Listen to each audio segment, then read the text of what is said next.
यहाँ तक कि इसे यह भी नहीं पता कि एक लड़के और लड़की के बीच आखिर होता क्या है। इन सब बातों से परेशान होकर उसके मॉम डैड एक दिन 35 साल की एक लड़की को किराए पर लेते हैं ताकि वह उनके बेटे को ये सारी बातें सिखा सके। तो आखिर 20 साल का लड़का और 35 साल की लड़की, इन दोनों के बीच क्या क्या होता है और क्या ये लड़की इसे इसकी छोटी सी दुनिया से निकालकर एक नई दुनिया दिखा पाएगी। चलिए देखते हैं। इस कहानी की शुरुआत होती है और हमें मेडी नाम की एक लड़की को दिखाया जाता है। दरअसल आज से कुछ साल पहले मेडी की मॉम ने ये घर लोन पर लिया था, लेकिन अब वो इस दुनिया में नहीं रही और इसके डैड भी इससे अलग रहते हैं। इसीलिए मेडी को घर का लोन चुकाने के लिए एक बियर शॉप में काम करना पड़ता है। लेकिन आज सरकारी कर्मचारी इसकी गाड़ी को सीज करने आया था, क्योंकि पिछले कई महीनों से मेडी घर का लोन नहीं चुका पाई थी, इसलिए वो इसकी गाड़ी को जब्त करने आए हैं। असल में ये आदमी पहले मेडी का बॉयफ्रेंड रह चुका है। मेडी इसे फुसलाने की कोशिश करती है। वो कहती है, मैं अभी भी तुम्हें पसंद करती हूँ, यहाँ तक कि तुम मेरे सपनों में भी आते हो। मगर तभी ये आदमी इसके घर से एक जवान लड़के को बाहर निकलते हुए देख लेता है, जिसके साथ मेडी पिछली रात सोई थी। ये देखकर उसे और भी ज्यादा गुस्सा आ जाता है और वो इसकी गाड़ी सीज करके यहाँ से चला जाता है। अब इसके बाद मेडी शॉप में काम कर रही होती है। यहाँ पर हम इसकी सबसे अच्छी दोस्त और उसके हस्बैंड को भी देखते हैं। मेडी उनसे कहती है, मेरी गाड़ी सीज हो गई है और अब मुझे समझ नहीं आ रहा कि मैं अपने घर का लोन कैसे चुका पाऊंगी। इसी दौरान मेडी की दोस्त इसे अपने फोन में एक पोस्ट दिखाती है, जिसमें लिखा होता है कि एक अमीर परिवार अपने 20 साल के लड़के के लिए एक खूबसूरत लड़की की तलाश कर रहा है, जो उनके बेटे को रिलेशनशिप और जिंदगी की सारी बातें सिखा सके।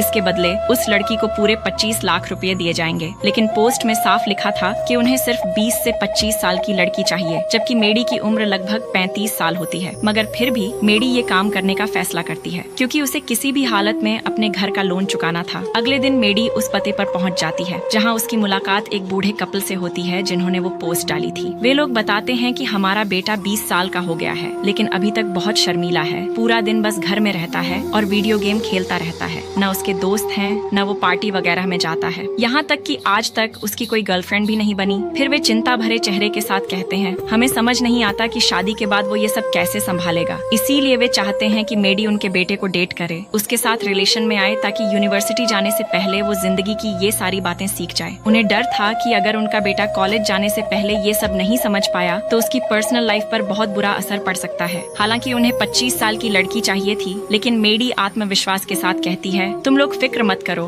मैं इस काम के लिए बिल्कुल परफेक्ट हूँ। मैं तुम्हारे बेटे को सारी बातें सिखा दूंगी। फिर वे लोग मेडी से कहते हैं कि तुम्हें उसके साथ समय बिताना होगा, यहाँ तक कि रातें भी गुजारनी पड़ सकती हैं। लेकिन उनकी एक शर्त होती है, इस बारे में उनके बेटे को कुछ भी पता नहीं चलना चाहिए। इसके बाद मेडी अपने दोस्त की गाड़ी पहन कर आई थी, ताकि पर्सी इसे देखकर इसकी तरफ अट्रैक्ट हो जाए। मेडी पर्सी से कहती है, मुझे एक डॉग चाहिए, जिसके बाद पर्सी इसे एक अलग रूम में ले जाता है, ताकि वो फॉर्म भर सके और जान सके कि आखिर ये लड़की डॉग क्यों लेना चाहती है। लेकिन जैसे ही पर्सी फॉर्म भरना शुरू करता है, तभी मेडी अजीब हरकतें करने लगती है। वो धीरे धीरे इसके काफी करीब आने लगती है। ये देखकर पर्सी घबरा जाता है और कहता है, मुझे घर पर काम है, इसलिए मुझे जल्दी जाना होगा। लेकिन मेडी भी तुरंत कहती है, चलो आज मैं तुम्हें तुम्हारे घर छोड़ देती हूँ। हालांकि पर्सी के पास अपनी साइकिल होती है और वो कहता है कि मैं खुद चला जाऊंगा। मगर मेडी उसकी साइकिल उठाकर अपनी गाड़ी में रख लेती है। अब क्योंकि पर्सी के पास कोई दूसरा रास्ता नहीं था, इसलिए उसे मजबूरी में मेडी के साथ जाना पड़ता है। इसके बाद दोनों गाड़ी में बैठकर निकल जाते हैं। लेकिन थोड़ी देर बाद पर्सी देखता है कि मेडी किसी गलत रास्ते पर जा रही है। अब उसे लगने लगता है कि शायद ये लड़की इसे किडनैप कर रही है। घबराकर पर्सी जल्दी से अपने बैग से एक स्प्रे निकालता है और सीधे मेडी के चेहरे पर मार देता है, जिससे मेडी को काफी जलन होने लगती है। दोनों तुरंत गाड़ी से बाहर निकलते हैं और दर्द से तड़पती हुई मेडी चिल्लाकर कहती है, बेवकूफ, तुमने ये क्या किया? मैं तुम्हें किडनैप नहीं कर रही थी, बल्कि मैं तो सिर्फ तुम्हारे साथ एक डेट पर जाना चाहती थी। मेडी लगातार पर्सी की तारीफ करने लगती है। वो कहती है कि तुम बाकी लड़कों जैसे बिल्कुल नहीं हो, तुम बहुत अलग हो। ऐसी बातें सुनकर पर्सी थोड़ा पिघल जाता है और हल्की मुस्कान के साथ कहता है, हाँ, मैं भी तुम्हारे साथ डेट पर जाना चाहता हूँ। अब इसके बाद रात के समय ये दोनों एक बियर बार में डेट कर रहे होते हैं। यहाँ पर पर्सी एक छोटा सा शॉर्ट पैंट पहनकर आया था, जिसे देखकर आसपास मौजूद लोग उस पर हंसने लगते हैं। पर्सी को थोड़ा अजीब महसूस होता है, लेकिन मेडी उसे कंफर्टेबल महसूस करवाने की कोशिश करती है। खैर, इसके बाद दोनों पास में मौजूद एक बीच पर चले जाते हैं। यहाँ पर मेडी पर्सी से कहती है, चलो अपने कपड़े उतारो और पानी में आ जाओ। लेकिन पर्सी काफी घबराया हुआ था, इसलिए मेडी पहले खुद अपने कपड़े उतारती है और सीधे समुद्र में नहाने चली जाती है। फिर वो मुस्कुराते हुए पर्सी से कहती है, जल्दी आओ, इतना क्या सोच रहे हो? हालांकि पर्सी अभी भी झिझक रहा था, मगर मेडी के बार बार कहने पर वो भी अपने कपड़े उतारकर समुद्र में चला जाता है। अब ये दोनों बातें करते करते धीरे धीरे एक दूसरे के काफी करीब आने लगते हैं। लेकिन तभी वहाँ मौजूद 3 लड़के और एक लड़की, जो शायद नशे में थे, इन दोनों के कपड़े उठाकर भागने लगते हैं। उन कपड़ों में इनके पैसे, चाबियां और पर्स भी मौजूद थे। मेडी जोर से चिल्लाती है, अरे ऐसा मत करो, लेकिन वे लोग हंसते हुए कहते हैं, अगर अपने कपड़े चाहिए तो खुद आकर ले लो। ये सुनते ही मेडी गुस्से में पानी से बाहर निकलती है और उन सभी की बुरी तरह धुलाई कर देती है। मेडी का इतना खतरनाक रूप देखकर वे लोग डर जाते हैं और कपड़े वहीं छोड़कर भाग जाते हैं। इसके बाद मेडी वापस समुद्र में आ जाती है, लेकिन अब पर्सी इसके इस गुस्सैल स्वभाव को देखकर डर चुका था। वो कहता है, मुझे ऐसे लोग बिल्कुल पसंद नहीं है। इस पर मेडी भी गुस्से में जवाब देती है, तो बताओ मैं क्या करती?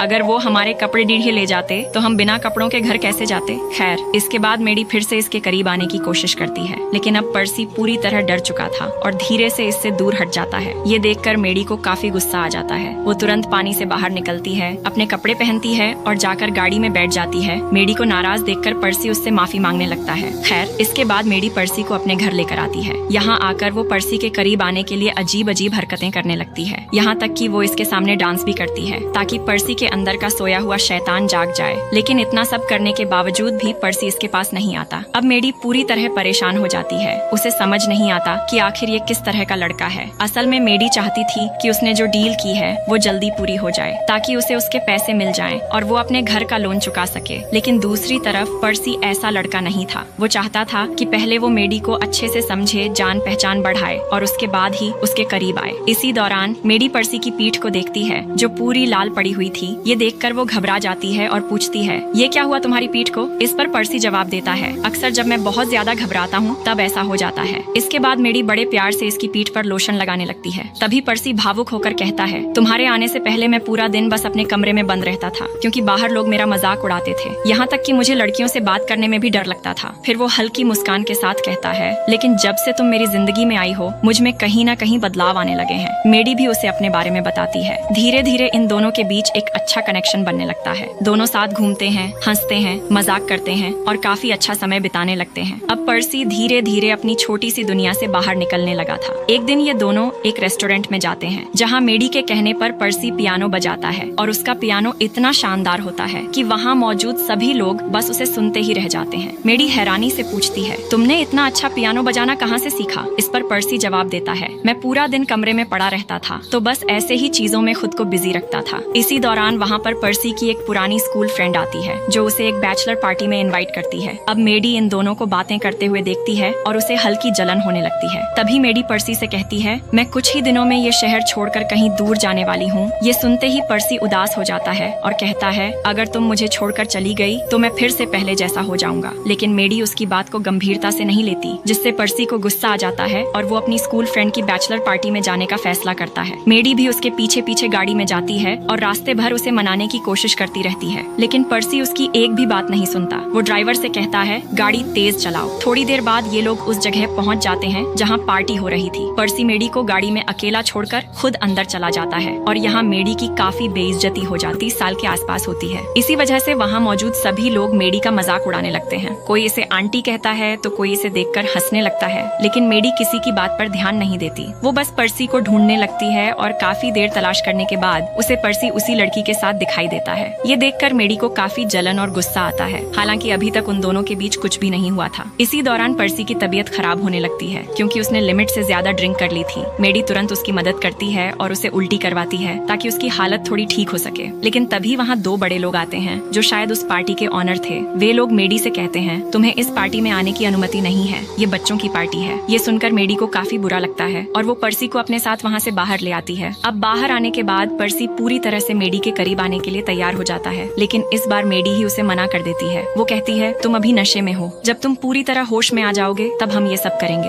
अब अगले दिन पर्सी के मॉम डैड नोटिस करते हैं कि पर्सी पहले से ज्यादा कॉन्फिडेंट लग रहा है। उसमें काफी बदलाव आ चुके थे। अब वो पहले जैसा शर्मीला लड़का नहीं रहा था। पर्सी अपने पेरेंट्स से कहता है, मैं प्रिंसटन यूनिवर्सिटी नहीं जाना चाहता क्योंकि अब मेरी एक गर्लफ्रेंड बन गई है और मैं उसी के साथ रहना चाहता हूँ। ये सुनते ही इसके पेरेंट्स परेशान हो जाते हैं क्योंकि वे चाहते थे कि पर्सी सब कुछ सीख कर यूनिवर्सिटी जाए, लेकिन अगर वो यूनिवर्सिटी ही नहीं जाना चाहता तो फिर उनका पूरा प्लान बेकार था। इसके बाद वे लोग मेडी को कॉल करते हैं और कहते हैं, हमने जो काम तुम्हें दिया था वो पूरा हो चुका है, डील के मुताबिक हम तुम्हें पैसे दे देंगे। लेकिन यहीं पर हम पर्सी को देखते हैं जो अपने डैड की गाड़ी में बैठा हुआ था और उसी समय इसके डैड का कॉल गाड़ी के स्पीकर से कनेक्ट था, जिसकी वजह से पर्सी सब कुछ सुन लेता है। अब उसे पता चल चुका था कि मेडी उससे सच में प्यार नहीं करती, बल्कि वो तो सिर्फ पैसों के लिए उसके साथ प्यार का झूठा खेल खेल रही थी। ये सच्चाई जानने के बाद पर्सी पूरी तरह टूट जाता है। उसने जो साथ रहने के सपने देखे थे वो सब एक पल में बिखर जाते हैं। बेचारे को बहुत दुख होता है क्योंकि उसने अपनी जिंदगी में पहली बार किसी से सच्चा प्यार किया था, लेकिन इसके बावजूद पर्सी अपने पेरेंट्स से इस बारे में कुछ नहीं कहता। अगले दिन पर्सी मेडी को दोपहर के खाने पर बुलाता है। यहाँ पर मेडी और पर्सी के पेरेंट्स ऐसा दिखावा करते हैं जैसे वे लोग एक दूसरे को जानते ही नहीं। इसी दौरान पर्सी के पास उसके एक दोस्त का कॉल आता है और वो वहाँ से चला जाता है। अब यहाँ हम एक नई गाड़ी को देखते हैं जो मेडी को डील के मुताबिक मिली थी, लेकिन तभी पर्सी अपने एक दोस्त के साथ मिलकर उस गाड़ी को जंगल में ले जाता है और वहाँ एक बड़ी डाल काटकर सीधे उस गाड़ी के ऊपर गिरा देता है, जिससे वो गाड़ी बुरी तरह डैमेज हो जाती है। असल में पर्सी ये सब मेडी से बदला लेने के लिए कर रहा था। इसके बाद पर्सी मेडी को अपने कमरे में लेकर जाता है और उससे कहता है, मैं तुम्हारे करीब आना चाहता हूँ। मेडी भी इसके लिए तैयार थी क्योंकि वो अब ये सब खत्म करके अपनी जिंदगी में आगे बढ़ना चाहती थी। लेकिन तभी पर्सी अचानक रुक जाता है और उदास होकर कहता है, मुझे तुम्हारी सच्चाई पता चल गई है। तुम मुझसे प्यार नहीं करती क्योंकि तुम्हें मेरे पेरेंट्स ने किराए पर रखा था। यहाँ पर पर्सी पूरी तरह टूट चुका था। इस बेचारे का दिल बुरी तरह टूट गया था। मेडी धीरे से कहती है, मुझे माफ कर दो, लेकिन मेरी मजबूरी थी। मुझे अपने घर का लोन चुकाना था। अगर मैं ऐसा नहीं करती तो मेरा घर चला जाता और मैं सड़कों पर आ जाती। लेकिन अब पर्सी इसकी कोई बात सुनना नहीं चाहता था। वो गुस्से में चिल्लाकर कहता है, मेरे घर से निकल जाओ और आज के बाद अपनी शक्ल मत दिखाना। मेडी बेचारी उदास होकर वहाँ से चली जाती है। मेडी के जाने के बाद पर्सी अपने पेरेंट्स से कहता है, आखिर तुम्हें ये सब करने की क्या जरूरत थी? तुमने मुझसे कौन सी दुश्मनी निकाली है? प्लीज मेरे साथ ऐसा मत करो। मैं 20 साल का हो गया हूँ और मुझे पता है कि मुझे अपनी जिंदगी कैसे जीनी है। वहीं दूसरी तरफ मेडी आखिरकार अपने घर का लोन चुका देती है, लेकिन इसके बाद भी वो बार बार पर्सी को मैसेज और कॉल करती रहती है, मगर पर्सी इसके किसी भी मैसेज या कॉल का जवाब नहीं देता।